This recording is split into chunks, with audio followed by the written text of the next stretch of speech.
شروع اللہ کا نام لے کر جو بڑا مہربان نہایت رحم والا ہے۔ اے پیغمبر صلی اللہ علیہ وآلہ وسلم،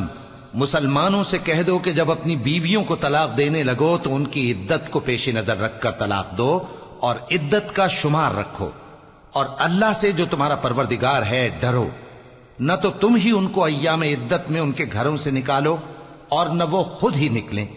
ہاں اگر وہ کھلی بے حیائی کریں تو اور بات ہے، اور یہ اللہ کی حدیں ہیں، اور جو اللہ کی حدوں سے تجاوز کرے گا وہ اپنے آپ پر ظلم کرے گا۔ اے طلاق دینے والے، تجھے کیا معلوم شاید اللہ اس کے بعد رجعت کی کوئی سبیل پیدا کر دے۔ پھر جب وہ اپنی میعاد یعنی عدت ختم ہونے کے قریب پہنچ جائیں تو یا تو ان کو اچھی طرح سے زوجیت میں رہنے دو یا اچھی طرح سے علیحدہ کر دو، اور اپنے میں سے 2 منصف مردوں کو گواہ کر لو، اور اے گواہو اللہ کے لیے درست گواہی دینا۔ ان باتوں سے اس شخص کو نصیحت کی جاتی ہے جو اللہ پر اور روز آخرت پر ایمان رکھتا ہے، اور جو کوئی اللہ سے ڈرے گا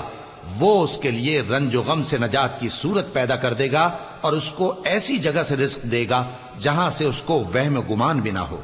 اور جو اللہ پر بھروسہ رکھے گا تو وہ اس کے لیے کافی ہوگا۔ اللہ اپنے کام کو جو وہ کرنا چاہتا ہے پورا کر دیتا ہے۔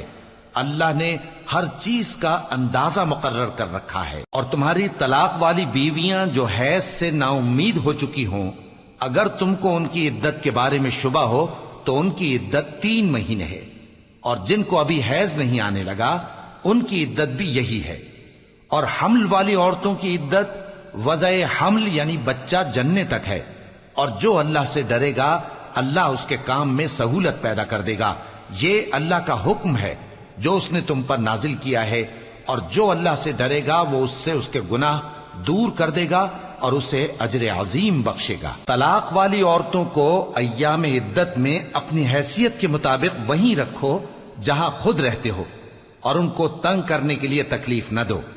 اور اگر وہ حمل سے ہوں تو بچہ پیدا ہونے تک ان کا خرچ دیتے رہو۔ پھر اگر وہ بچے کو تمہارے کہنے سے دودھ پلائیں تو ان کو ان کی اجرت دے دو، اور بچے کے بارے میں پسندیدہ طریق سے موافقت رکھو،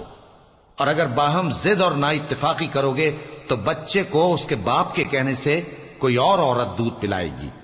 صاحب وسعت کو اپنی وسعت کے مطابق خرچ کرنا چاہیے، اور جس کے رزق میں تنگی ہو جتنا اللہ نے اس کو دیا ہے وہ اس کے موافق خرچ کرے۔ اللہ کسی کو زیر بار نہیں کرتا مگر اسی کے لحاظ سے جتنا اس کو دیا ہے، اور اللہ ان قریب تنگی کے بعد آسانی کر دے گا۔ اور بہت سی بستیوں کے رہنے والوں نے اپنے پروردگار اور اس کے پیغمبروں کے احکام سے سرکشی کی تو ہم نے ان کو سخت حساب میں پکڑ لیا، اور ان پر ایسا عذاب نازل کیا جو نہ دیکھا تھا نہ سنا، سو انہوں نے اپنے کاموں کی سزا کا مزہ چکھ لیا، اور ان کا انجام نقصان ہی تو تھا۔ اللہ نے ان کے لیے سخت عذاب تیار کر رکھا ہے۔ تو اے عقل والو جو ایمان لائے ہو، اللہ سے ڈرو۔ اللہ نے تمہارے پاس نصیحت بھیج دی ہے، یعنی ایسے پیغمبر جو تمہارے سامنے اللہ کی واضح آیتیں پڑھتے ہیں تاکہ جو لوگ ایمان لائے اور عمل نیک کرتے رہے ہیں ان کو اندھیروں سے نکال کر روشنی میں لے آئیں، اور جو اللہ پر ایمان لائے گا اور عمل نیک کرے گا وہ ان کو جنتوں میں داخل کرے گا جن کے نیچے نہریں بہ رہی ہیں، وہ ہمیشہ ہمیشہ ان میں رہیں گے۔ اللہ نے ان کے لیے کیا خوب رزق رکھا ہے۔ اللہ ہی تو ہے جس نے 7 آسمان پیدا کیے اور ویسی ہی زمینیں بھی، ان میں اللہ کا حکم اترتا رہتا ہے تاکہ تم لوگ جان لو کہ اللہ ہر چیز پر قادر ہے، اور یہ کہ اللہ اپنے علم سے ہر چیز کا احاطہ کیے ہوئے ہے۔